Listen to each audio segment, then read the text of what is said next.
Why aren't you living on the ranch your husband left you before he passed? My brother James' voice boomed in the small apartment like thunder. He had just walked in, and his eyes were scanning the stained walls, the leaking ceiling, the old furniture I had managed to get from second-hand shops. Everything was cramped, small, and depressing. I was sitting on the worn sofa, my hands in my lap, my back straight, just as I had always been taught. I looked at him without answering right away. I knew my silence would say more than any words. James stood frozen in the middle of the living room, perplexed, confused, hurt. "Elvira," he repeated, "why are you here, in this place, when you have a big house, a ranch with land, with animals? What happened?" I opened my mouth to respond, but I didn't have time. Behind James, Richard appeared in the doorway. My son. My only son. He walked in with his hands in his pockets, his head held high. That annoyed expression I had learned to recognize so well in recent years. He didn't even look at me. He just stood by the entrance, as if he were just passing through. James turned toward him, waiting for an answer, waiting for his nephew to say something that made sense. And then Richard spoke, with that cold voice that chilled my soul every time I heard it. "I gave that old ranch to my father-in-law to take care of the animals and build his dream home," he said, looking at James with indifference. "My useless mother doesn't deserve it." The silence that followed was deafening. I stopped breathing for a moment. The words fell on me like stones. Useless, doesn't deserve it. My mother. James was paralyzed. For several seconds he said nothing. He just looked at Richard as if he couldn't believe what he had just heard, as if the words needed time to reach his brain and be processed. Then I saw his shoulders tense, his jaw clench, his hands slowly close into fists. He snapped his fingers. It was a dry sound, cutting. And in that moment, I knew something had changed, that something was about to explode. "Repeat that," James said in a low voice, dangerously low. Richard raised his chin arrogantly. "What you heard. I gave the ranch to Charles, my father-in-law. He needed it. He'll actually do something useful with it. Mum wouldn't do anything but let it go to ruin." James took a step toward him, then another. He stood in front of Richard, his eyes burning with fury. "Do you know what I just heard?" James asked. "I just heard a son call his own mother useless, the woman who gave birth to him, who raised him, who sacrificed everything for him." "Don't start with the drama," Richard said. "I know what's best for her, and that ranch is too much for her to handle alone." "Too much for her?" James raised his voice. "That woman worked that land for 30 years alongside your father. She planted every tree. She raised every animal. She built that house with her own hands. And you say it's too much for her?" Richard shrugged. "She's not that age anymore. She doesn't have the strength. It's better this way." "Better for who?" James asked. "For her? Or for your father-in-law? Or for your wife who probably convinced you to do this monstrous thing?" "Teresa has nothing to do with this," Richard said, grinding his teeth. "Teresa has everything to do with this," James retorted. "Ever since you married that woman, you started to change. You stopped visiting your mother. You stopped calling her.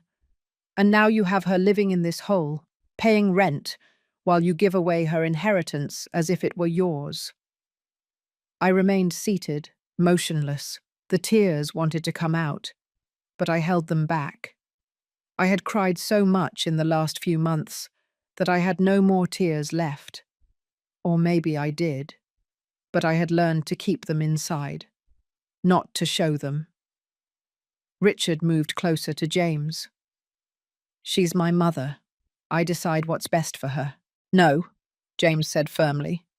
"You don't decide a damn thing, Because that ranch wasn't yours to give away, and what you did has a name.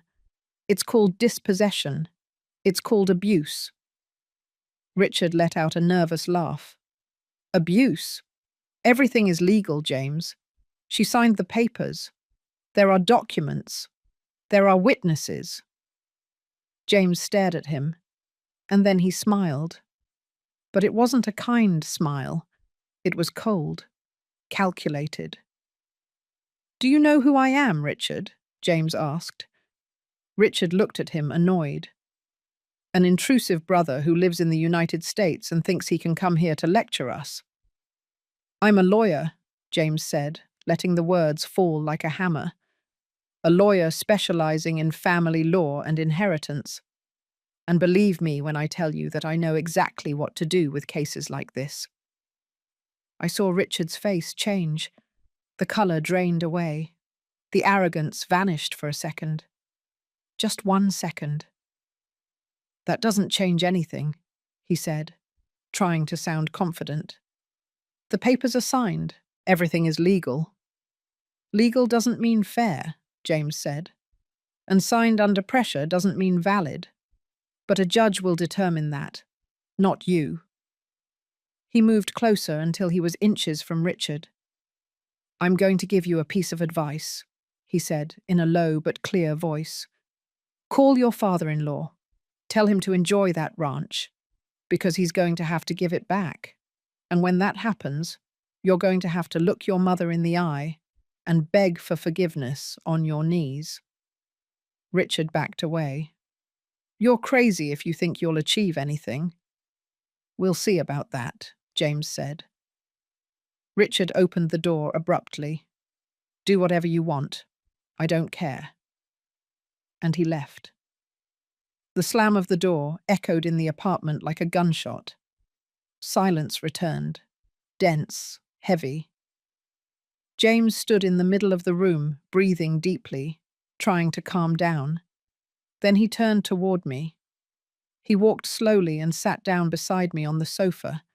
He took my hands in his. They were warm, firm. I couldn't remember the last time someone had touched me with affection. Elvira, he said, looking me in the eyes. This is not going to stand. I swear it to you on everything sacred.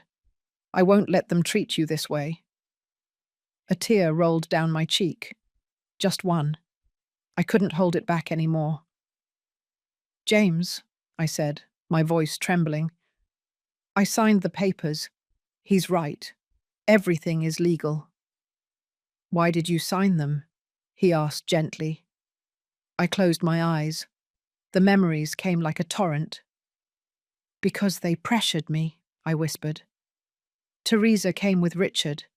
They told me it was for the best, that I couldn't take care of the ranch alone anymore, that Charles needed it for his retirement, that I would be better off in the city near the hospitals. And you believed them? James asked.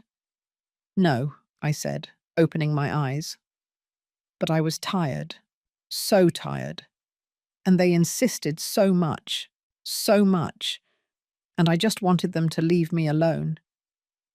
James squeezed my hands. Where are the documents?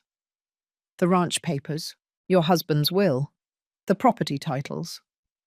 I have them, I said, in a metal box, underneath my bed. I saved everything, even the ones I signed that day.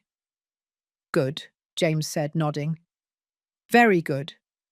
Now listen to me carefully. Tomorrow, you and I are going to my office. I'm going to review every document, every signature, every date, and we're going to see how legal all of this really is. What if nothing can be done? I asked, fearful. James looked at me with determination. Something can always be done, Elvira. Always. But I need you to trust me. Can you do that? I looked at him. My younger brother, the one who had gone to study in another country, the one who had built his life far away, but who was here now, in front of me, ready to fight. Yes, I said. I trust you. James stood up. Get the box. We're going to review everything tonight. I got up from the sofa with difficulty. My knees ached, my back too. I walked to the small bedroom. I knelt by the bed and pulled the metal box out from under the mattress. It was heavy. It was full of papers, documents, memories of a life that no longer existed. I returned to the living room and placed the box on the plastic table. James opened it carefully. He took out the papers one by one. He spread them out on the table. He read them in silence. I watched him, his furrowed brow, his eyes moving quickly over the letters, his mouth pressed into a thin line. After several minutes, he looked up. "Elvira," he said, "this is wrong, very wrong." "What did you find?" I asked. "I found irregularities," he said. "Many. The property transfer was done without an official appraisal, without impartial witnesses, and most importantly, your husband's will clearly specified that the ranch was for you, with lifelong usufruct." "What does that mean?" I asked. "It means Richard couldn't transfer the property without your actual consent," James explained. "And even though you signed, there are indications that it was under coercion. That invalidates the document." I felt something move inside my chest, something that had been asleep for a long time. Hope. "So it can be recovered?" I asked, almost not daring to believe it. James looked at me and smiled. This time it was a genuine smile. "It can," he said. "And it will be recovered. I promise you." I sat back down on the sofa, my hands in my lap. But this time they weren't trembling. This time they were still, firm, because for the first time in a long time, I wasn't alone. I couldn't sleep that night. I stayed awake staring at the stained ceiling of the apartment, listening to the street noises, the cars passing by, the distant voices, the constant sound of the old refrigerator that never stopped making noise. James had stayed in a nearby hotel. Before leaving, he had hugged me, hard, like when we were children, and he protected me from storms. He had promised me that this wouldn't end this way, that he would find a way to fix everything. But I couldn't stop thinking about how I had ended up here, in this place, in this life that I didn't recognize as mine. I closed my eyes, and the memories came as they always did, at night, in the silence, when there was nothing else to distract me from them. I remembered the ranch. The first time I saw it, I was 25 years old. I was young, full of dreams. I had just married Albert. He was 28. He was a construction worker, hard-working, with big, rough hands that touched me with a tenderness that made me feel safe. We had saved for 3 years to make the down payment on that property. It was small then, only 2 acres of dry land. A small wooden house with a sheet metal roof, no electricity, no running water. But it was ours. I remember Albert carried me in his arms to cross the doorway on the first day. We both laughed. I was wearing a floral dress my mother had sewn for me. He smelled of dirt and sweat, of honest work. "We're going to build something big here, Elvira," he told me, looking me in the eyes. "We're going to raise our children here. We're going to grow old together here." And I believed him. For the first few years, we worked like animals. Albert got construction jobs in the town. He left before dawn. He came back when it was already night. His hands were destroyed. His back ached. But he always had a smile for me. I stayed on the ranch. I cleaned, cooked, planted what I could. I learned to raise chickens. Then we bought 2 pigs, then a cow. The land was hard, rocky, but little by little it began to bear fruit. When I got pregnant with Richard, Albert cried with happiness. He hugged me so hard I thought he would break me. That night we sat outside the little house, under the stars, and planned everything we would do when the child was born. "We're going to give him everything," Albert said. "Education, opportunities, everything we didn't have." Richard was born in the town hospital. It was a difficult birth, long, painful. But when I held him in my arms for the first time, all the pain disappeared. He was perfect, small, with his eyes closed and his little hands clenched into fists. I looked at him and knew I would do anything for him, anything at all. We returned to the ranch 3 days later. Albert had built a wooden crib with his own hands. He had sanded it until it was smooth as silk. He had painted it white. He had carved Richard's name on one side. For the first few years, Richard was my world. I breastfed him until he was 2 years old. I taught him to walk, to talk, to laugh. He was a happy child, mischievous, always running around the ranch, chasing chickens, hiding among the trees that Albert and I had planted. The ranch grew with him. Albert got better jobs. He saved every dollar he could. We bought more land, 2 more acres, then 2 more. We built a bigger house, made of concrete block, with a cement roof, with electricity, with running water. I planted a garden, flowers my mother had given me, rose bushes, jasmines, bougainvillea that climbed the walls and filled the air with color. We bought more animals, cows, horses, goats. The ranch became a place full of life, full of noise, of movement, of purpose. Richard grew up there, among the animals, among the earth. He learned to ride a horse before he turned 6. He learned to milk the cows, to collect eggs, to plant seeds. He was a good boy, obedient, affectionate. He always hugged me before going to sleep. He always told me he loved me.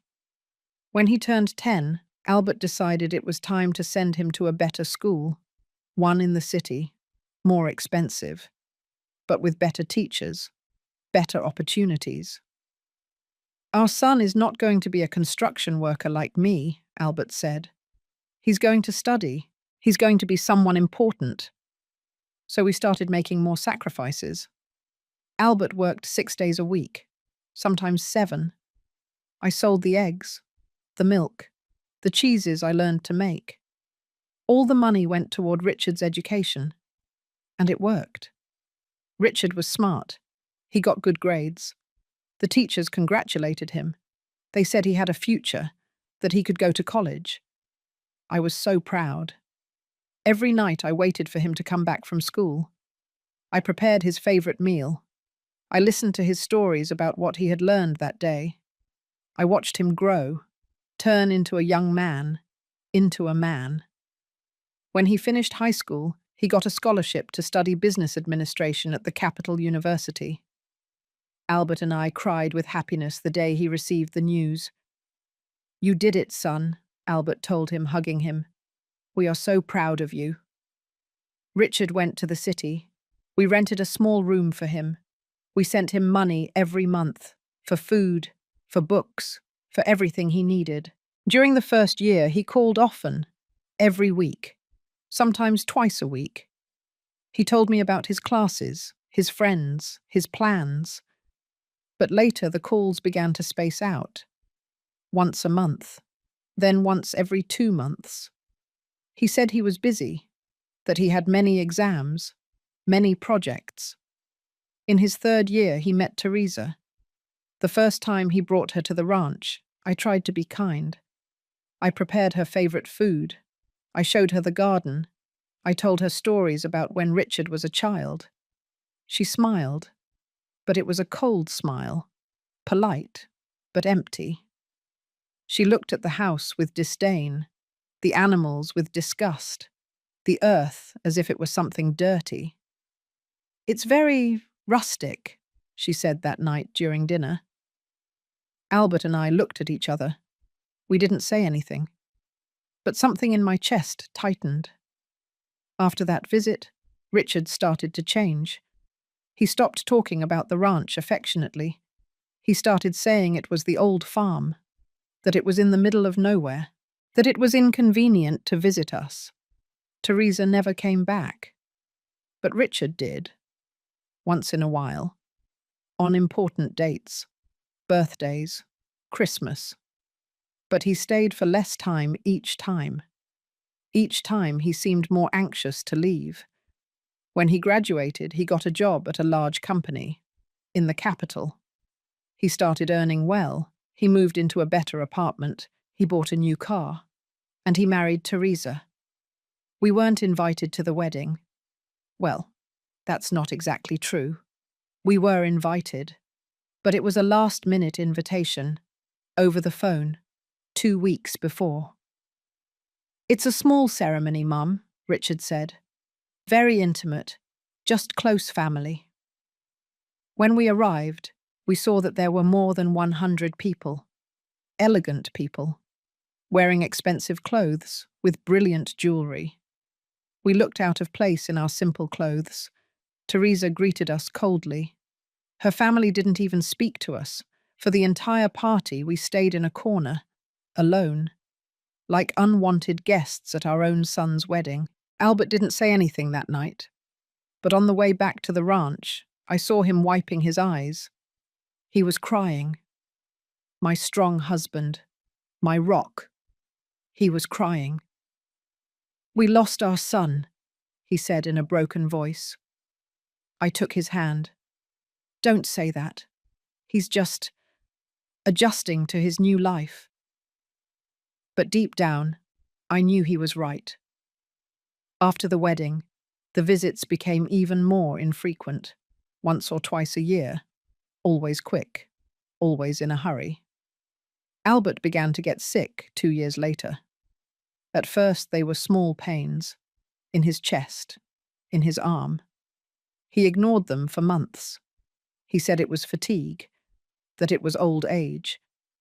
But one night he woke up unable to breathe. I rushed him to the hospital.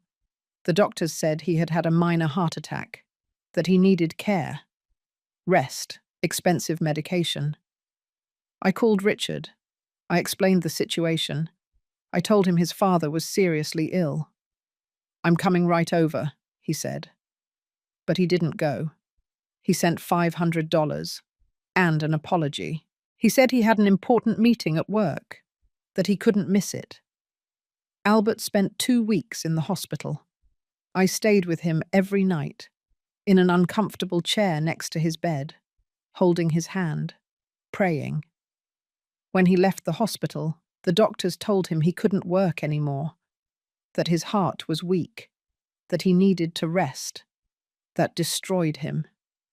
Albert was a man of work, of action.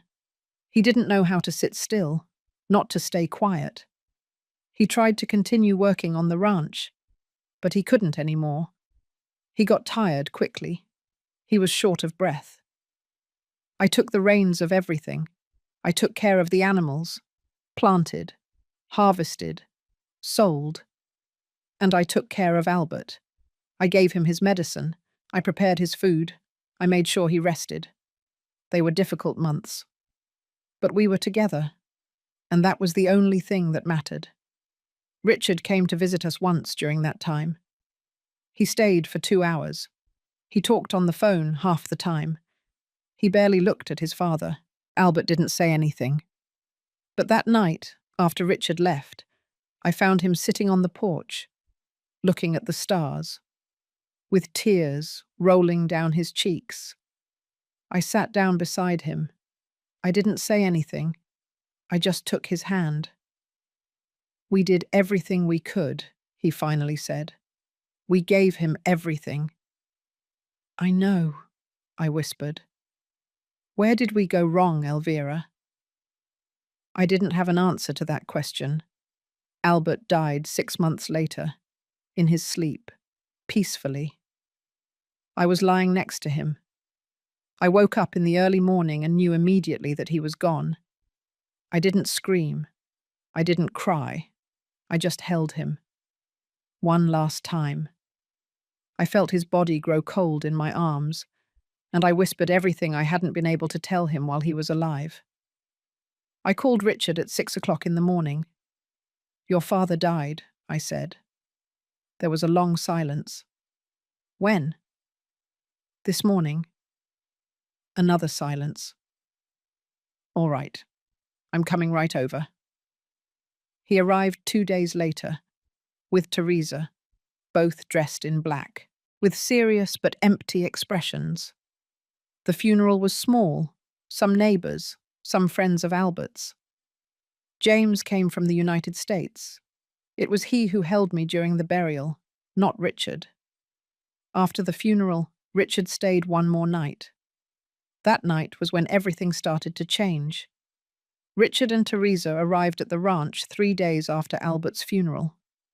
I was in the kitchen, washing the breakfast dishes, my hands submerged in the warm water, looking out the window at the garden that Albert and I had planted together. The rose bushes were in bloom. The bougainvillea climbed the walls. Everything was still alive. Everything was still growing. Except him. I heard the car stop in front of the house. The sound of the doors closing, footsteps approaching. I dried my hands on my apron and went out to greet them. Richard was wearing a dark suit. Teresa wore a tight black dress, high heels that sank into the dirt path. She looked at the ground with disgust, as if afraid of getting dirty. "Hi, Mum," Richard said.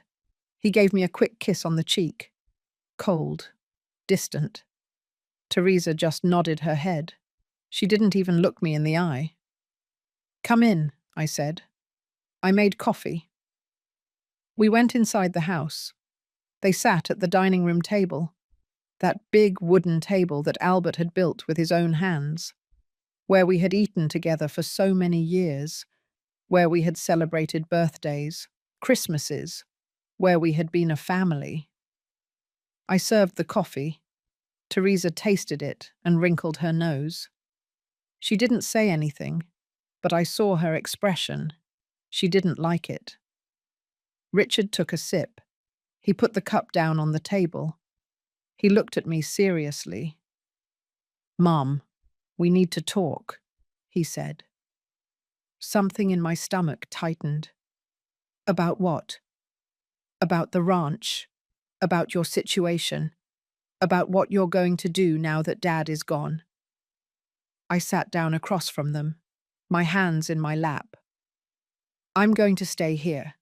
This is my house." Teresa let out a brief, dry laugh. "Alone? At your age?" I looked at her. "I'm 64 years old. I'm not a disabled old woman." "It's not that," Richard said quickly. "But this ranch is a lot of work. The animals, the land, everything needs constant attention. How are you going to manage it by yourself?" "I've been managing it for the last few months," I said. "While your father was sick. I took care of everything." "And you look exhausted," Teresa said, leaning forward. "Look at your hands. Look at your face. You're killing yourself here." I looked at my hands. They were rough, calloused, stained by the sun, working hands, hands that had built this life. "I'm fine," I said. Richard sighed. He pulled some papers out of a folder he had brought. He placed them on the table. He spread them out in front of me. "Mum, listen. Teresa and I have been thinking. We spoke with Charles, my father-in-law. He just retired from his job. He's looking for a quiet place to live, a project, something to keep him busy." I didn't like where this conversation was going. "And?" "We offered him the ranch," Teresa said, as if it were the most natural thing in the world. The silence that followed was absolute. "What?" I asked, my voice barely a whisper. "Don't get upset," Richard said. "Let me explain. Charles is a hard-working man. He knows about animals, about farming. He has experience, and he has money saved. He can invest in improving the property, make it more productive." "This is my house," I said. My hands were beginning to tremble. And no one is saying it isn't, Richard said. But be realistic. Mum, you can't handle this by yourself. And the ranch is going to go to waste if there isn't someone working it properly. I've worked it for 30 years, I said, raising my voice. With Dad, Teresa said. But he's gone now. And you don't have the strength or the capacity to do everything that's needed. I stood up. My legs were shaking, but I held firm. This ranch is mine. Your father left it to me. To me. Not to you. Not to your father-in-law. Richard stood up too. He picked up the papers and held them out to me. That's why we need you to sign this. What is it? I asked without taking the documents. It's a property transfer. Temporary. You give Charles the management. He takes care of everything. He invests in improvements, and you receive a portion of the profits every month. It's a benefit for everyone. No, I said. Simple. Direct. Teresa stood up. Don't be stubborn, Elvira. This is what's best for you. You can't stay here alone. What if you get sick? What if you fall? What if you have an emergency? There's no one to help you. I have neighbors, I said. Neighbors who are miles away, Richard said. Mum, be reasonable. Sign the papers, give the property to Charles, and move to the city. We can find a small apartment for you, near hospitals, near everything. I don't want an apartment, I said. My voice broke. I want my house, my ranch, my life. Your life ended when Dad died, Teresa said. And those words hit me like a punch to the stomach. Richard gave her a warning look, but he didn't contradict her. You can't stay here forever, Richard said, softer. It's dangerous. It's irresponsible. As your son, it's my duty to take care of you. And taking care of you means getting you out of here. Taking care of me would be respecting what I want, I said with tears in my eyes. What you want isn't always what you need, Teresa said. Richard placed the papers on the table. He took out a pen. He placed it next to them. Sign, Mum, he said. Please, make it easy for everyone. I looked at them. My son, the woman who had changed him, and I saw something that broke my heart. I saw that they didn't care how I felt. They just wanted me to sign. They just wanted to get rid of the problem, the burden, of me. And if I don't sign, I asked. Richard sighed. Then we'll have to take other measures, legal ones. I can prove that you are not in a condition to take care of this property, that you are a danger to yourself. I can get a judge to declare that you need a guardian. Are you threatening me? I asked, incredulous. I'm protecting you, Richard said, even if you don't understand it now. Teresa approached me. She placed her hand on my shoulder, cold, calculating. Elvira, dear, she said in a sugary voice, no one wants to hurt you. We just want what's best for you. Sign, and everything will be easier. I looked at her, and in her eyes I saw the truth. This was not for my own good. This was for them, for their convenience, for their plans. But I was tired, so tired. Albert had just died. My heart was broken. My strength was depleted. I picked up the pen. My hands were shaking. Tears were rolling down my cheeks. But I signed. 1 signature, 2 signatures, 3 signatures, in all the places they indicated. Richard quickly took the papers. He put them in the folder. He smiled. You did the right thing, Mom, he said. But I knew I hadn't. I knew I had just made the biggest mistake of my life. They left that same afternoon. They didn't even stay for dinner. They were in a hurry. Things to do. Places to go. I was left alone in the empty house. I walked through the rooms. I touched the walls, the furniture. the memories. I went out to the garden. I sat on the bench where Albert and I used to sit in the afternoons. I looked at the flowers, the trees, the animals grazing in the distance, and I cried. I cried for Albert, for the life we had built, for the son we had raised who now treated me like a burden. I cried until I had no more tears left. 2 weeks later, Charles arrived. He arrived with a big truck, with workers, with plans. He greeted me cordially. He was an older man, about 65 years old, tall, strong, with grey hair. "Mrs. Elvira," he said, "I'm going to take good care of this place. Don't worry." I didn't answer. I just watched him as his men began to unload things, tools, materials, furniture. "Richard told me you'll be moving soon," Charles continued. "To the city. He already found an apartment for you." "When do I have to leave?" I asked. "In 2 weeks," he said. "I need to start the renovations." I nodded. I didn't have the strength to fight, to argue, to struggle. During those 2 weeks, I packed my life into boxes. Albert's clothes, his tools, his books, photographs of Richard when he was a child, when he still loved me, when we were still a family. I sold most of the furniture. They wouldn't fit in the small apartment Richard had rented for me. Charles was working outside, cutting down trees, moving fences, building new structures. Every change he made was like a stab. He was erasing everything Albert and I had built. He was making the ranch his own. On the last day, I took everything I could carry in the car Richard had sent to pick me up. A driver I didn't know, who didn't speak the whole trip. Before leaving, I walked across the property one last time. I touched the trees we had planted. I smelled the flowers in the garden. I went into the empty house and stood in the center of the living room. "Forgive me," I whispered. I don't know if I was saying it to Albert, to the ranch, or to myself.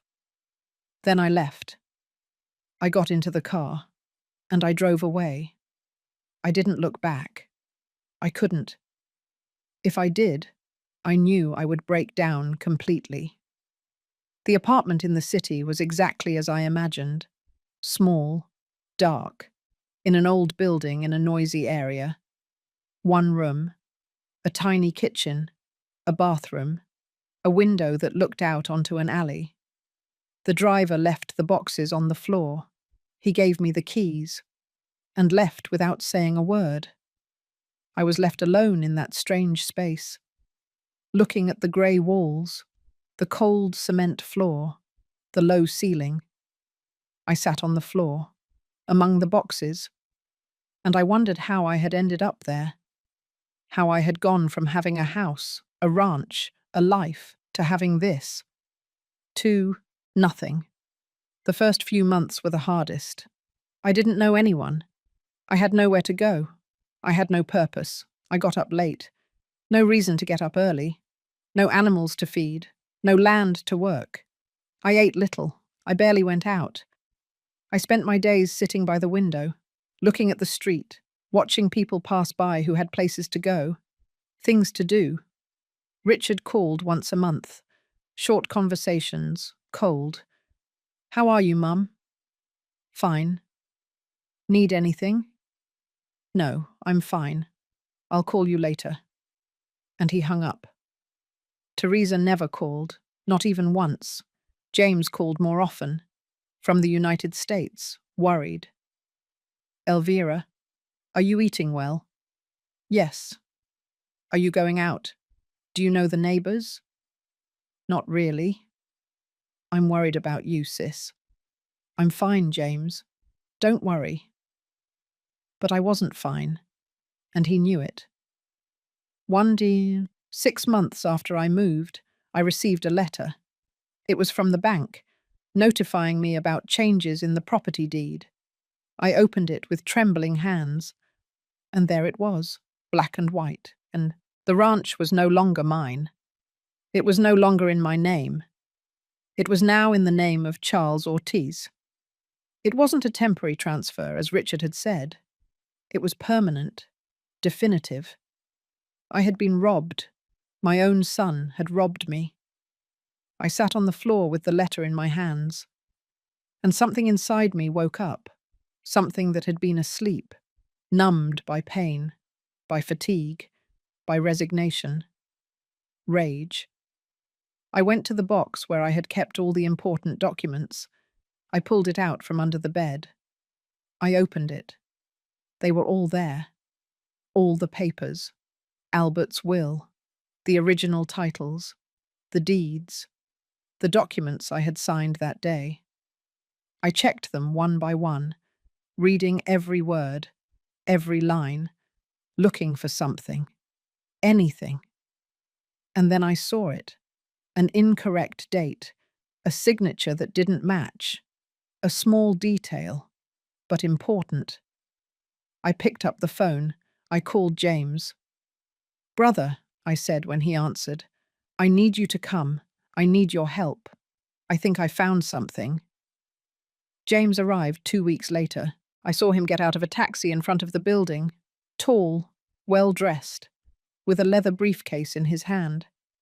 He was wearing dark glasses and a grey suit that gave him an air of authority, of someone important, of someone who knew what he was doing.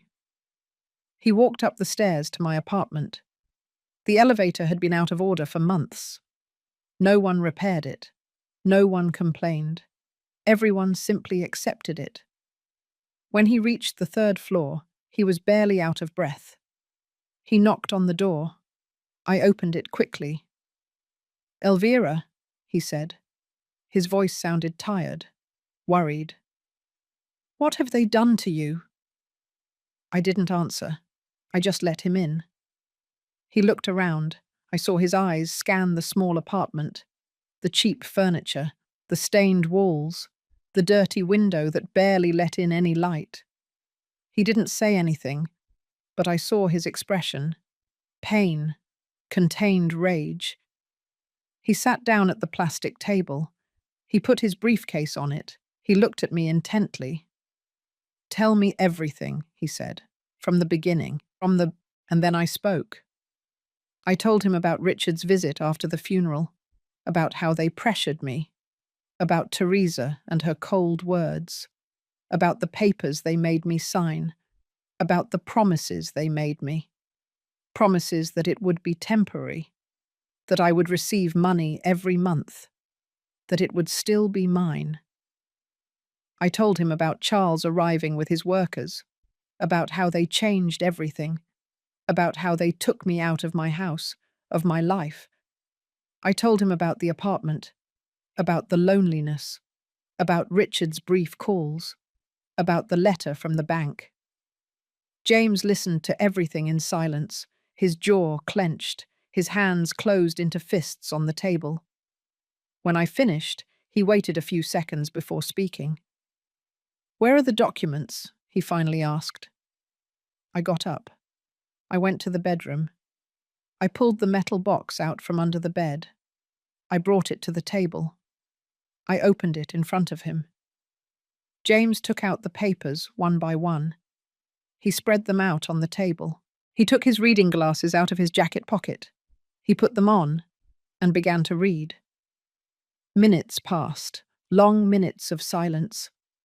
All that could be heard was the sound of the pages turning, the noise from the street outside, my laboured breathing. James read slowly, carefully, stopping at certain parts, going back, comparing documents. Finally, he looked up. "Elvira," he said, "this is wrong, very wrong. There are serious irregularities here." I felt my heart race. "What did you find?" James picked up one of the documents. He placed it in front of me. He pointed with his finger. "Look at this date," he said. "It says you signed this on March 15th, but Albert died on March 20th. I looked at him, confused. "No, Albert Elliot died on March 10th, not the 20th. James nodded. Exactly. But here it says you signed these documents 5 days before he died, which is impossible because these papers talk about the transfer of an inherited property. You can't transfer something you haven't inherited yet. Does that mean the signature isn't valid? I asked. It means someone manipulated the dates, James said. And that is fraud. He picked up another document. Albert's will. Here is your husband's original will, he said. Certified. Signed before a notary. It clearly states that the ranch and all properties pass to you, with lifelong usufruct. Do you know what that means? I shook my head. It means Richard couldn't transfer the property without your real and verified consent. And even though you signed documents, these have to be validated by a judge when lifelong usufruct is involved, especially when dealing with a recent widow. But I signed, I said. I was conscious. I knew what I was doing. Were you conscious? James asked, staring at me. Or were you grieving? Had your husband just died? Were you pressured? Were you threatened? I lowered my gaze. They said that if I didn't sign, they would try to declare that I was not fit to care for the property, that they would take the ranch away from me anyway, that it would be worse for me. That's called coercion, James said. His voice hardened. And coercion invalidates a contract, especially when the person is in a state of vulnerability. He took a notebook out of his briefcase. He started taking notes, writing quickly, marking important points. I need you to answer a few questions for me, he said without stopping writing. Were you present when they registered the transfer? No, I said. Richard told me he would take care of all the paperwork, that I didn't have to worry about anything. Did they give you copies of the registered documents? They gave me some papers, but not all of them. He said the rest would arrive by mail. They never arrived. Did they clearly explain that you were permanently transferring the property? No. They said it was temporary, that Charles would only manage the ranch, that I would remain the legal owner. James stopped writing. He looked at me. Elvira, this was not a legal transfer. This was dispossession, planned, executed, and probably with the complicity of someone else. Someone else? I asked. The notary who certified these documents, he said, pointing to a signature on one of the papers. Either he is an accomplice or he was deceived too. I need to investigate. He stood up. He walked to the window. He stood looking at the street for a moment, thinking. This is going to be complicated, he finally said. But it's not impossible. We have elements. We have evidence of irregularities. We have the original will. We have inconsistencies in the dates. So I can get the ranch back? I asked. My voice was trembling. James turned to me. We can try, but I need you to understand something. It's going to be a long legal battle. It's going to be costly, and it's going to be painful because we are going to have to face Richard directly. It's going to be public. It's going to be ugly. I don't care, I said, and the firmness in my voice surprised me. I don't care anymore. They took everything from me. My house, my life, my dignity. I have nothing left to lose. James smiled, a small but genuine smile. There's the Elvira I know, the one who doesn't give up. He returned to the table. He took out his phone. He dialed a number. Hello, Cecilia, he said when someone answered. This is James Perez. I need you to do me an urgent favor. I need to investigate a notary. I also need certified copies of property records. Yes, I'll send you the details by email. Thanks. He hung up. He dialed another number. Albert, he said. Not my husband, Albert. Another Albert. I need to hire a private investigator. Someone discreet. Someone good. Do you know anyone? Perfect. Give me their number. He spent the next hour making calls, taking notes, organizing.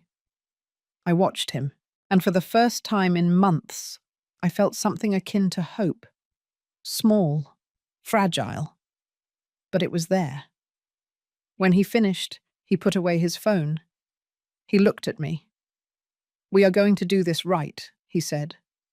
"We're going to be smart, discreet. We're not going to notify Richard about what we're doing. Not yet. First, we're going to gather all the information we can, all the evidence, all the mistakes they made." "How long is that going to take?" I asked. "A few weeks, maybe a month. But in the meantime, you have to act normal.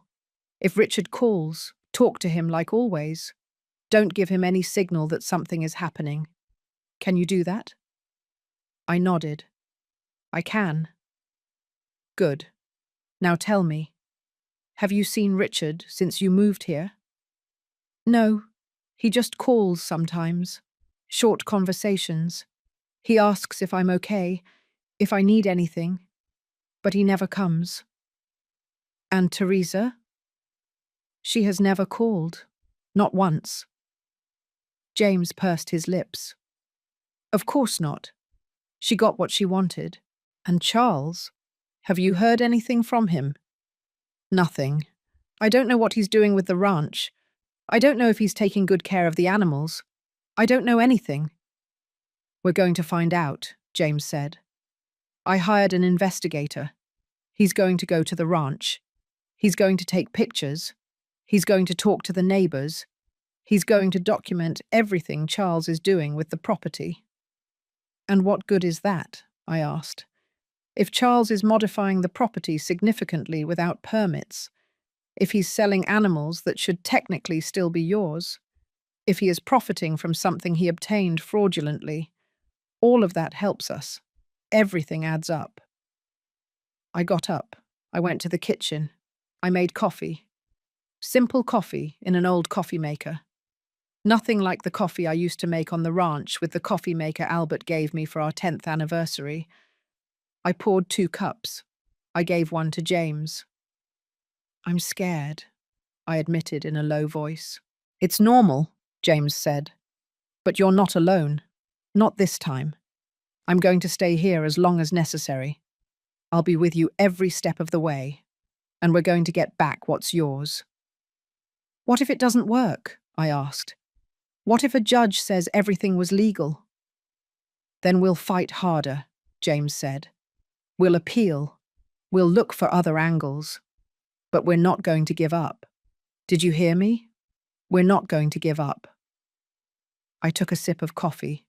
It was hot, bitter, but comforting. "James," I said, "why are you doing this? You live in another country. You have your life, your job. Why come back for me?" James put his cup down on the table.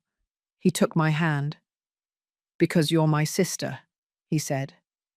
"Because when I was a kid and Dad left us, you worked so I could go to school. You sacrificed so I could study, so I could have opportunities. Everything I am, everything I have. I owe it to you." His voice broke. I saw his eyes fill with tears. "And now you need me," he continued. "And I'm not going to fail you. Not like Richard failed you. Not like everyone failed you." He hugged me, and I cried.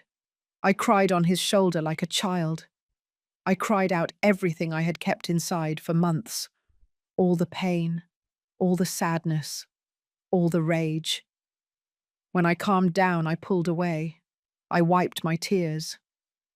"What do we do now?" I asked. "Now we wait," James said. "We wait for the investigator to do his job. We wait for my contact at the property registry to get the documents. And in the meantime, we start preparing the case." "Are we going to sue?" I asked. "Eventually, yes. But first, We'll try mediation. We'll confront Richard with the evidence. We'll give him the opportunity to do the right thing, to return what isn't his. He won't do it, I said. I know him.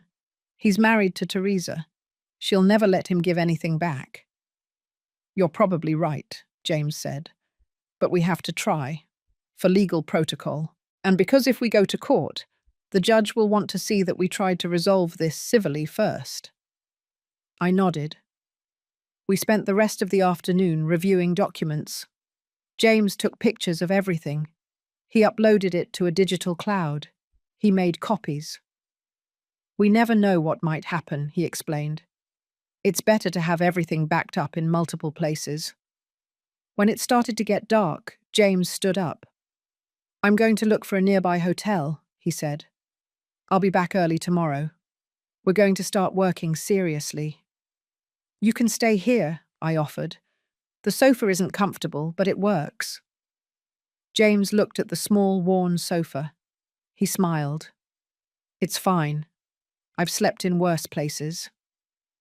That night, I prepared a simple dinner. Rice, beans, chicken. Nothing special. Nothing like the dinners I used to prepare at the ranch.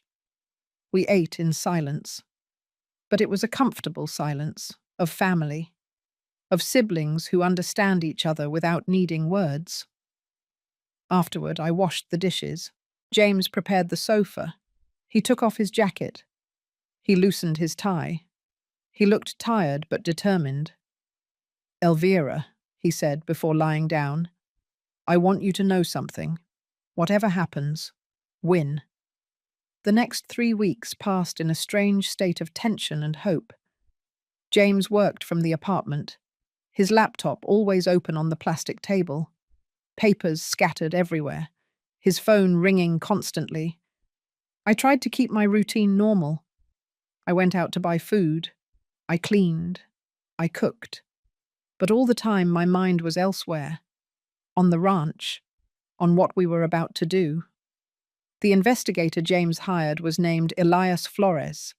He was a man in his 50s, thin, with shrewd eyes. He spoke little, but when he did, every word counted. He came to the apartment one afternoon. He brought a folder full of photographs. He spread them out on the table. I went closer to look, and what I saw took my breath away. The ranch had completely changed. The trees that Albert and I had planted had been cut down, uprooted. In their place were new structures, metal sheds, huge corrals. The garden was gone. The flowers had been pulled up, the earth flattened. Everything turned into a gravel parking lot. The house, our house. It was painted a different color. The windows changed. The porch where Albert and I used to sit in the afternoons had been demolished. I can't believe it, I whispered. The tears started falling before I could stop them. Elias pointed to one of the photos. This is the most important thing, he said. Look here. It was a photo of a sign, new, shiny. It read, Charles Ortiz Farm, Livestock Production and Sales. He's running a business on the property, James said. He's not just using it. He's exploiting it commercially. And all the profits are going into his pocket. That's illegal, I asked, wiping my tears. It depends, James said. But it definitely wasn't part of the agreement they presented to you. They told you he was only going to take care of the ranch, not that he was going to turn it into a business. Elias pulled out more photos. I also spoke with some neighbors. They say Charles has been selling animals, wood from the trees he cut down. He's even renting part of the land to other farmers. He's profiting from everything, I said. My voice was trembling with rage. And there's more, Elias said. He pulled out another group of photos. Look at this. They were photos of Teresa, visiting the ranch, walking around the property with a woman I didn't recognize, both taking notes, measuring. What are they doing? I asked. From what I could find out from the neighbors, Elias said, they're planning to subdivide the land, sell parcels. There are rumors that they already have interested buyers. I felt as if I had been punched in the stomach. They're going to sell the ranch in pieces. Or at least that's what they're planning, James said. His jaw was clenched, his knuckles white. But they won't be able to, not if we act fast. He stood up. He started pacing back and forth, thinking. We need to speed this up, he said. If they start selling parcels, everything gets complicated. We need to stop them before that. How? I asked. We're going to ask for a court order, James said. A temporary restraining order to freeze any transaction related to the property until the case is resolved. And will a judge give us one? I asked. With this evidence, yes, James said, picking up the photos. We have irregularities in the documents. We have evidence of unauthorized commercial exploitation. We have significant changes to the property without your consent. It's enough for a judge to order a temporary suspension. Elias stood up. There's something else you should know, he said. Richard has been visiting the ranch regularly, more than you thought. Apparently, he's very involved in the whole business. Of course he is, I said bitterly. This was his plan from the beginning, which helps us, James said, because it shows that it wasn't just an innocent transfer to help you. It was a premeditated plan to take the property and profit from it. He paid Elias. He thanked him for his work. The investigator left, leaving us with the photos and documents. That night, James prepared all the documentation to present to a judge. He wrote the request for the temporary restraining order. He attached all the evidence, the photos, the documents with irregularities, Albert's will. We are going to file this tomorrow, he said, and then we are going to confront Richard. We're going to talk to him, I asked, surprised. Yes, James said, but not before we have the court order. First, we ensure they can't sell anything. Then we talk. We give them an opportunity to do the right thing, to voluntarily return the property. They won't do it, I repeated. Probably not, James admitted, but we have to try. And when they refuse, then we go with everything. Full lawsuit, public trial, everything. I went to bed that night with a knot in my stomach. Tomorrow, everything would really begin. The legal battle, the confrontation with my son. I barely slept. I stayed awake staring at the ceiling, thinking about Albert, wondering what he would say if he could see all of this, if he would be proud that I was fighting, or disappointed that it had come to this. I got up at 6 o'clock in the morning. I made coffee. James was already awake, sitting on the sofa, reviewing the documents one last time. Ready? He asked when he saw I was up. I wasn't ready. I was terrified, but I nodded anyway. Ready. We got dressed. I put on my best dress. Black. Simple. The same one I had worn to Albert's funeral.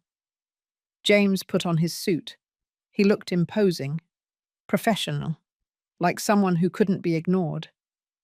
At 9 o'clock in the morning, we were at the courthouse. It was a large building, cold, with long hallways and numbered doors, people coming and going, lawyers with briefcases, families waiting. James filed the request. The clerk reviewed it. She said the judge would see it that same afternoon.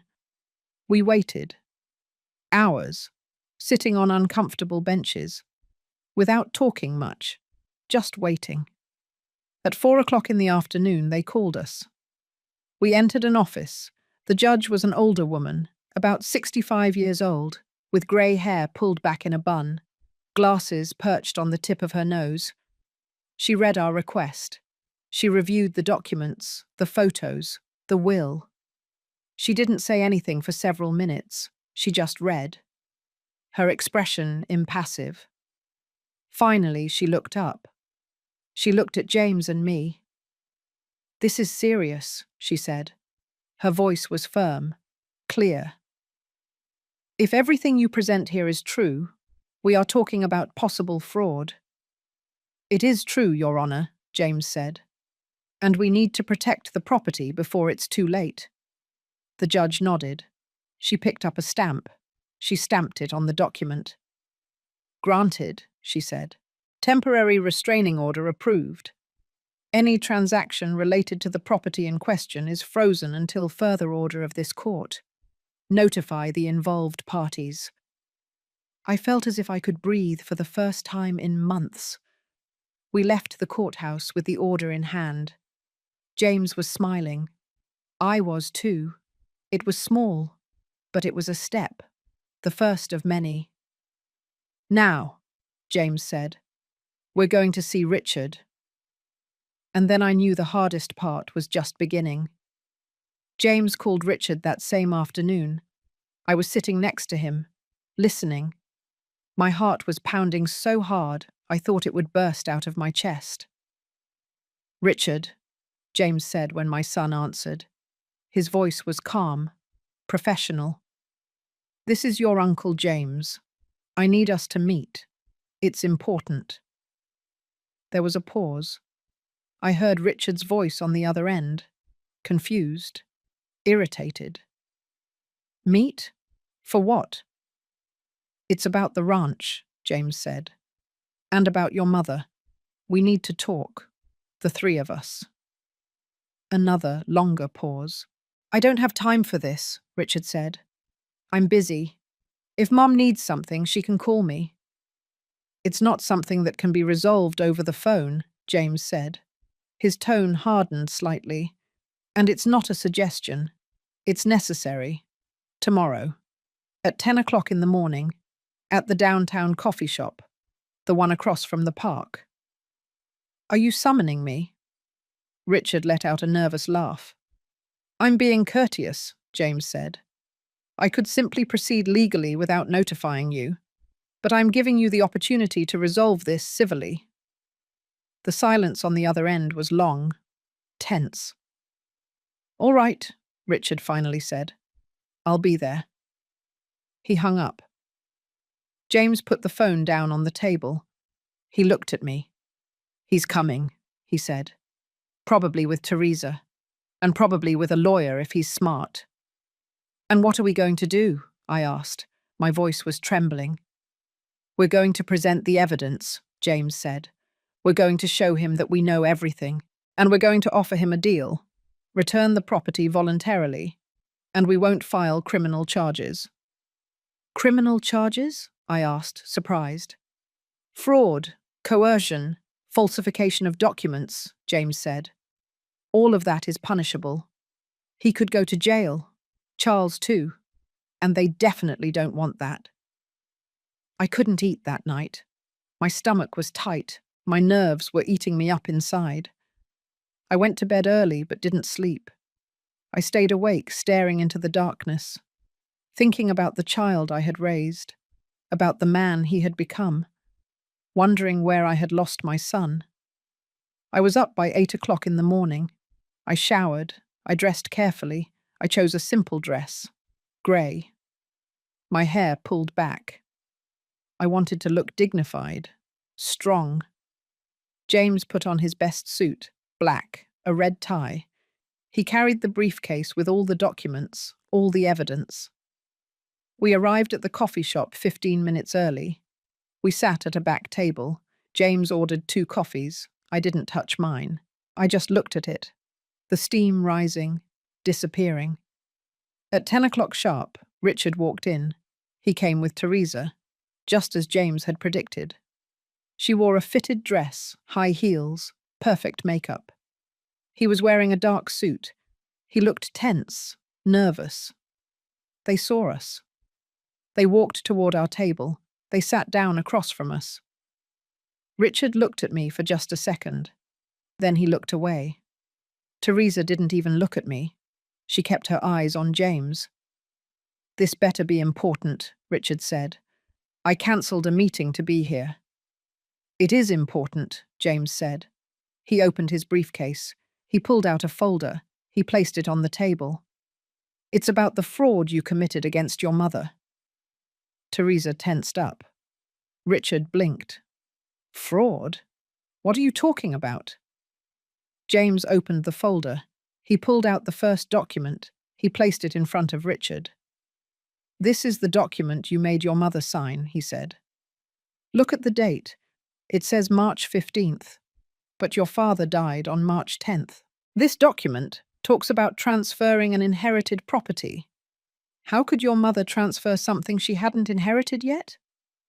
Richard picked up the document. He read it. The colour began to drain from his face. It's just an administrative error, he said. It's not an error, James said. It's a falsification. Someone changed the dates to make it look legal. He pulled out another document. And this is your father's original will. It clearly states that the property passed to your mother with lifelong usufruct. Do you know what that means? Richard didn't answer. It means you couldn't transfer that property without a court order, James continued. It means everything you did is void, invalid. Teresa leaned forward. She signed voluntarily. There are witnesses. She signed under coercion, James said, staring at her. She had just been widowed. She was vulnerable. You threatened to take the property away from her anyway if she didn't sign. That invalidates the consent. He pulled out the photos. He spread them out on the table. The photos of the destroyed ranch, of the commercial sign, of Teresa measuring the land. And this, James said. This shows that Charles is not just taking care of the property. He's exploiting it commercially. He's profiting. And you are planning to subdivide it and sell it. Richard looked at the photos. His mouth was open, wordless. You spied on us, Teresa asked. Her voice trembled with rage. We investigated, James corrected, as we should have done from the beginning. He leaned back in his chair. He crossed his arms. Here's the situation, he said. I have enough evidence to sue you for fraud, for coercion, for falsification of documents. I can make this very public, very ugly, and very costly for you. But, he continued, I'm willing to give you an opportunity. Just one. Return the property, sign the necessary documents, and this ends here. No lawsuit, no charges. It's over. The silence that followed was heavy. Richard looked at the table. His hands were shaking. Teresa looked at James with pure hatred in her eyes. What if we say no? Teresa asked. Then I'll see you in court, James said, and I promise you won't win. You'll lose the property anyway, but you'll also lose money, reputation, and possibly your freedom. Richard finally looked at me, for the first time since he had arrived, and in his eyes, I saw something. Guilt? Fear? I wasn't sure. Mum, he said, his voice barely a whisper. I just wanted... What? I asked. The tears started to fall. You just wanted what? To rob me? To leave me on the street? To forget everything your father and I did for you? He flinched, as if my words had hit him physically. Teresa took his hand. We're not giving them anything, she said firmly. The property is legal. Everything is in order. James smiled, but it was a cold smile. We'll see, he said. He put the documents back into the folder. You have until noon tomorrow to decide. After that, I file the formal lawsuit. He stood up. I did too. We left the coffee shop without looking back. Outside, I took a deep breath. The fresh air filled my lungs. Do you think they'll do it? I asked. Do you think they'll return the ranch? James shook his head. No, Teresa won't allow it. But I had to give them the opportunity. And now what? Now, James said, we prepare for war. We didn't have to wait until noon the next day. At 8 o'clock that same evening, someone knocked on the apartment door.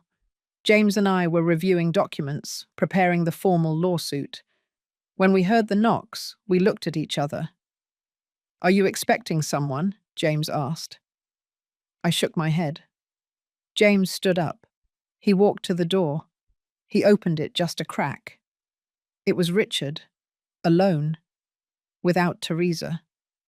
His clothes were wrinkled, his hair messy, his eyes red. I need to talk to you, he said. His voice sounded broken. James opened the door completely. Richard walked in. He looked different, smaller, more vulnerable. He stood in the middle of the living room, looking around, seeing the place where his mother lived, the miserable apartment, the cheap furniture, the poverty he had caused. Sit down, James said, pointing to a chair. Richard sat down. He placed his hands on the table. They were trembling. I remained standing. I didn't know if I could sit near him.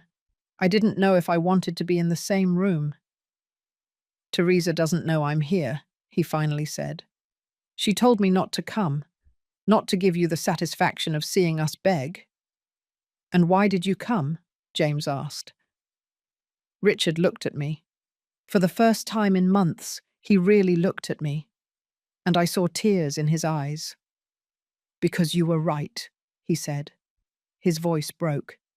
Everything you said this morning, every word, it was true. He ran his hands over his face. He took a deep breath. I shouldn't have done it, he continued. I shouldn't have let Teresa convince me. I shouldn't have signed those papers. I shouldn't have taken the ranch from you. The words came out rushed, desperate. But she said it was for the best, that you couldn't take care of the property alone, that you were going to hurt yourself, that Charles needed it. And I believed her, or I wanted to believe her. You wanted to believe her? I said. My voice came out harsher than I expected. Or was it simply convenient for you? Richard lowered his gaze. Both. God forgive me. Both. He stood up. He started pacing back and forth, like a caged animal. Charles offered us money, he said, for the property. $50,000. Teresa said we could use it to buy a bigger apartment, to pay off debts. And I accepted. I felt as if I had been punched. You sold my house for $50,000? The ranch is worth 10 times that, James said, his voice full of contempt. Probably more. I know, Richard said. Richard Shaw. I know now. Charles fooled us, and we fooled you. The whole thing was a disaster.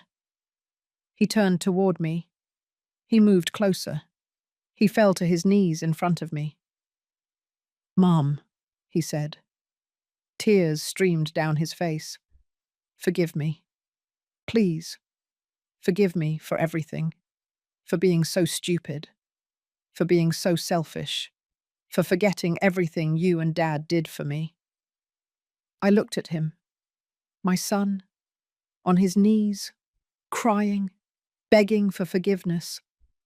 Part of me wanted to hug him, to tell him everything was all right, that I forgave him, because that's what mothers did, right? But another part of me, the part that had suffered for months, the part that had cried alone in this horrible apartment, the part that had lost everything, that part couldn't forgive so easily.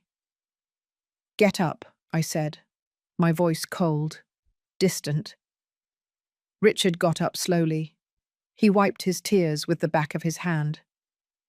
Did you come to return the ranch? James asked. Richard nodded. Yes, I'll do whatever it takes. I'll sign whatever you need me to sign. I'll talk to Charles. I'll give him back the money. I don't know how, but I will. And Teresa? I asked. Is she on board? Richard shook his head.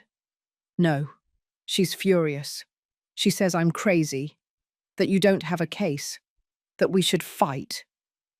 Then you have nothing to offer, James said, because the property is in Charles's name, not yours, and if he doesn't sign, there's nothing to be done. He'll sign, Richard said with determination. I'll tell him the truth, that everything was illegal, that if he doesn't return the property, he'll go to jail. He won't want to risk that. James studied him for a moment. Then he nodded. All right. You have 1 week. 1 week to get Charles to sign the retransfer documents. If you don't, we proceed with the full lawsuit. I'll do it, Richard said. I promise you. He turned to me. Mum, I know you don't believe me. I know I've broken your trust. But I'm going to fix this. I swear it. I didn't answer. I just looked at him. He waited a few seconds, waiting for me to say something, to give him some sign of forgiveness. But I didn't. Finally, he lowered his head. He walked toward the door. Before leaving, he stopped. I love you, he said without turning around. You and Dad. I always loved you, even if it doesn't look like it. And he left. The door closed behind him. Silence filled the apartment. James came closer. He put his hand on my shoulder. Are you okay? He asked. I don't know, I said honestly. I don't know what I feel. It's normal, James said. He's your son. It's complicated. I sat down on the sofa. My legs couldn't hold me up anymore. Do you think he'll do it? I asked. Do you really think he'll return the ranch? James sat down beside me. I think he'll try. But Charles isn't going to let go of the property easily. He's invested money. He's made changes. He won't want to lose all that. Then we go to court, I said. Probably, James admitted. But at least Richard is on our side now. Or so it seems. That helps us. That night I went to bed with a million thoughts in my head. Was Richard really sorry? Or was he just afraid of the legal consequences? Did the difference matter? Could I ever forgive him for what he had done? I didn't have answers, just questions. So many questions. The next few days were filled with anxious waiting. James continued preparing the lawsuit, just in case. I tried to keep myself busy, cleaning, cooking, trying not to think. Richard called twice, saying he was working on convincing Charles that he needed a little more time. Teresa didn't call, but according to Richard, she was furious, threatening to leave him if he returned the property. On the 6th day, Richard showed up at the apartment again. This time he had documents in his hand, and an expression I couldn't quite read. I did it, he said. His voice trembled. Charles signed. James took the documents. He checked them carefully, page by page. Finally, he looked up and smiled. They're in order, he said. The property is back in your name, Elvira. I felt as if the world had stopped.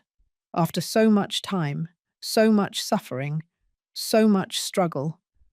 The ranch was mine again, but looking at my son, seeing his face full of guilt and pain, I didn't feel victory, I only felt sadness.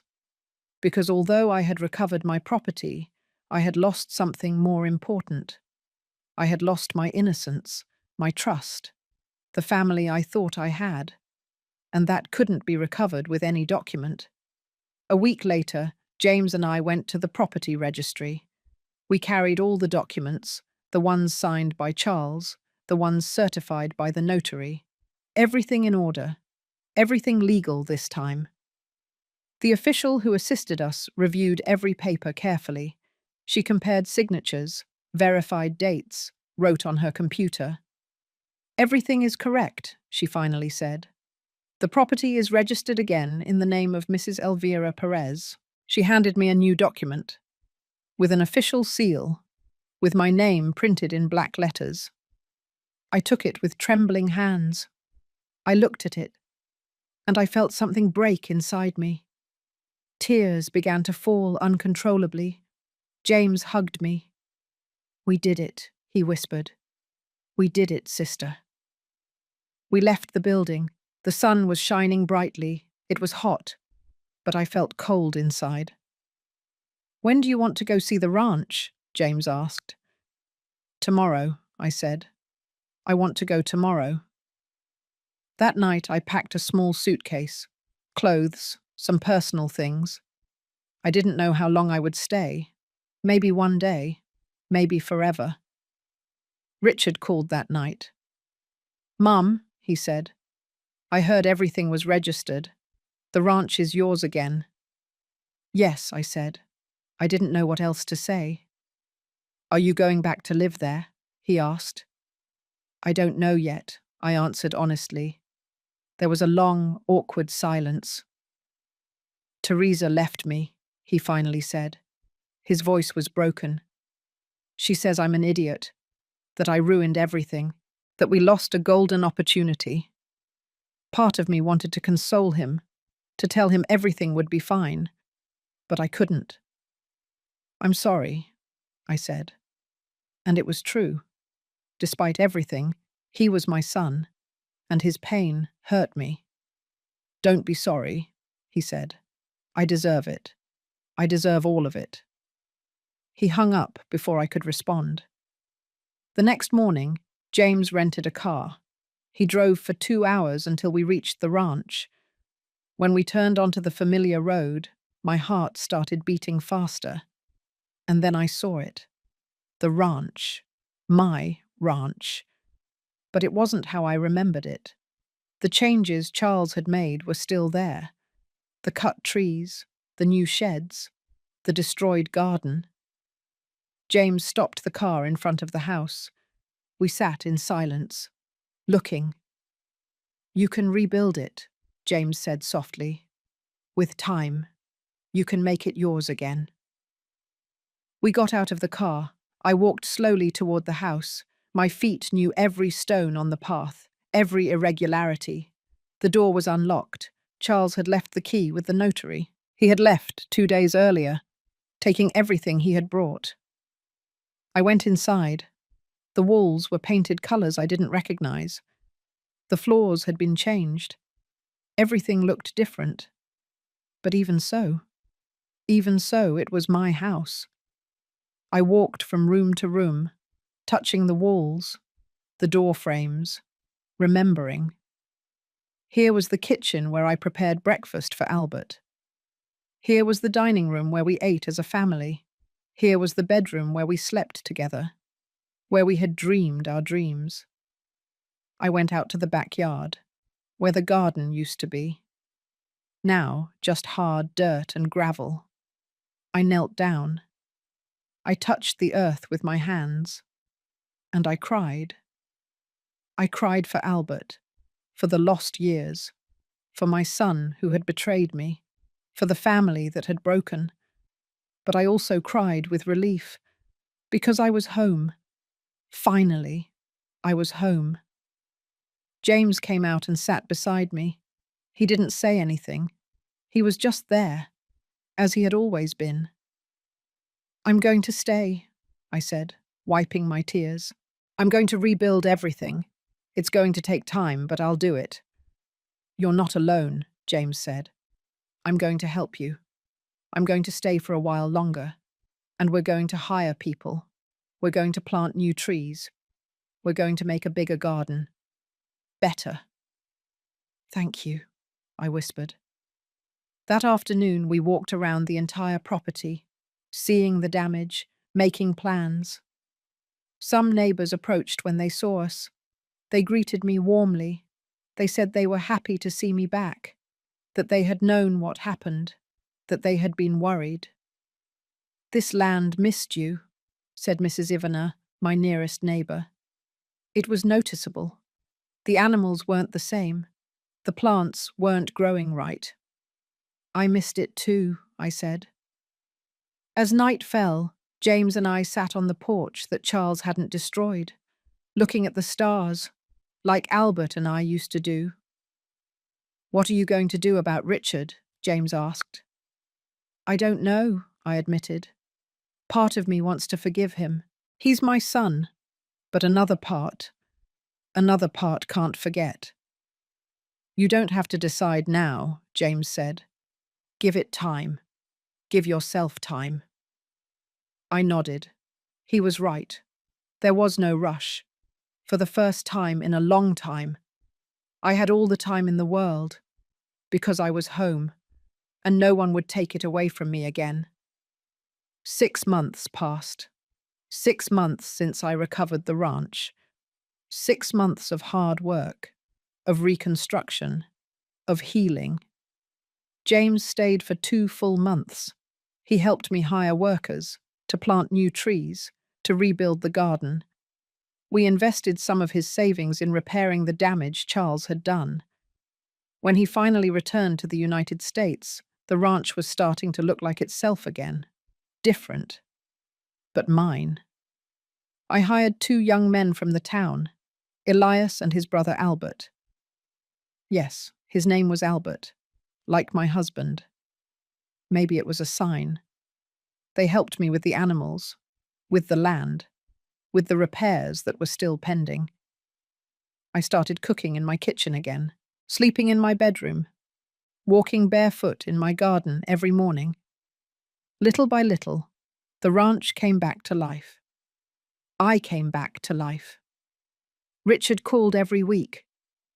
At first I didn't answer. Then I started answering, but the conversations were brief, cold. He never stopped trying. He never stopped asking for forgiveness. Mum, I'm going to therapy. I'm working on being a better person. I listened, but I didn't say much. Until one day, 3 months after returning to the ranch, he showed up unannounced. He arrived in an old car, alone. He was wearing simple clothes. His hair was longer. He looked tired. But he also looked different. More humble. More real.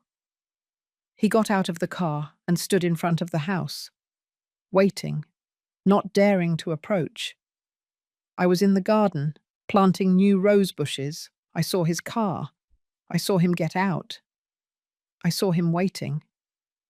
I put the shovel down on the ground. I wiped my hands on my apron, and I walked toward him.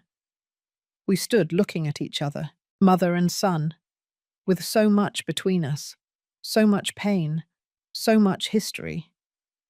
Hello, Mum, he finally said, his voice soft, fearful. Hello, Richard, I replied. Can I come in? He asked.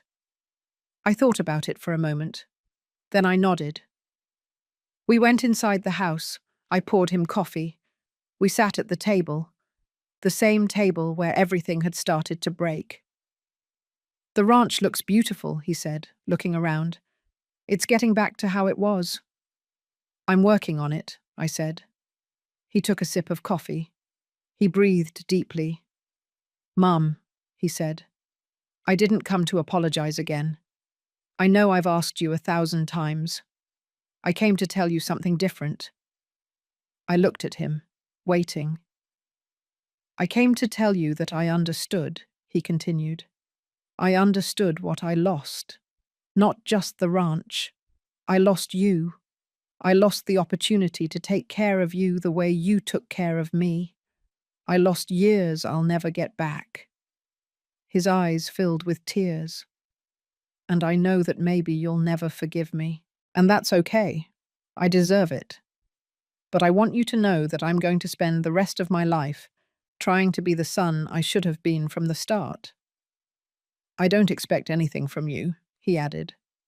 I don't expect you to let me back into your life. I just wanted you to know. We were silent. The clock on the wall ticked the seconds. Outside, the birds chirped. The wind rustled in the trees.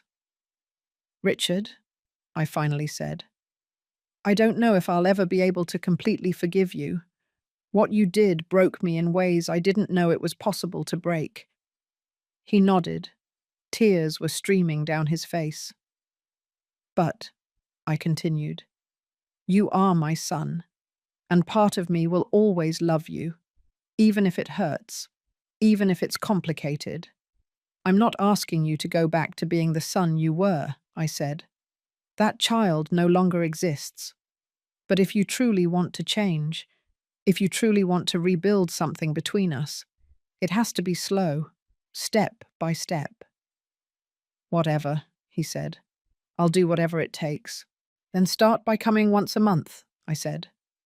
"We'll have lunch. We'll talk. No promises, no expectations. We'll just see what happens." He stood up. He walked toward me. He knelt in front of my chair. He took my hands. "Thank you, Mum," he whispered. "Thank you for giving me a chance I don't deserve." I put my hand on his head, like when he was a child, when he got hurt, and I comforted him. "Get up," I said softly. He stood up. We hugged.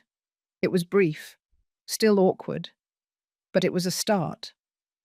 When he left that afternoon, I stood on the porch, watching his car disappear down the road. I didn't know if things would ever go back to how they were. Probably not. The damage was too deep. But maybe, just maybe, we could build something new, something different, something honest. I turned and looked at my ranch, the young trees growing, the flowers blooming, the animals grazing peacefully. I thought about Albert, about everything we had built together, about everything I had fought to keep. "I did it," I whispered to the wind. "I got our house back. I got my life back." I went into the house. My house. I made dinner. I ate alone. But I didn't feel lonely, because I was where I belonged. On the land I had worked, in the house I had built, in the life I had fought to recover. That night I sat on the porch, under the stars, with a cup of hot coffee in my hands, and for the first time in a long time, I felt peace. It wasn't the perfect life I had imagined. It wasn't the intact family I had dreamed of. But it was my life, on my terms, with my dignity intact. And that was enough. I looked up at the sky, at the stars that Albert and I used to count. "My name is no longer just Richard's mother," I said out loud. "My name is no longer Albert's widow. My name is Elvira Perez, and my story is just beginning." I smiled, because it was true. At my 64 years old, I had lost everything, and I had recovered it. I had been betrayed by my own son, and I had survived. I had hit rock bottom, and I had gotten back up. This was my second chance, my new beginning. And this time, no one was going to take it away from me. I finished my coffee. I went into the house. I locked the door. Tomorrow, I would plant more flowers. I would repair the fence on the west side. I would call James to tell him about Richard's visit. Tomorrow, I would continue rebuilding. But tonight, I was simply going to sleep in peace, in my bed, in my house, in my land. Finally home.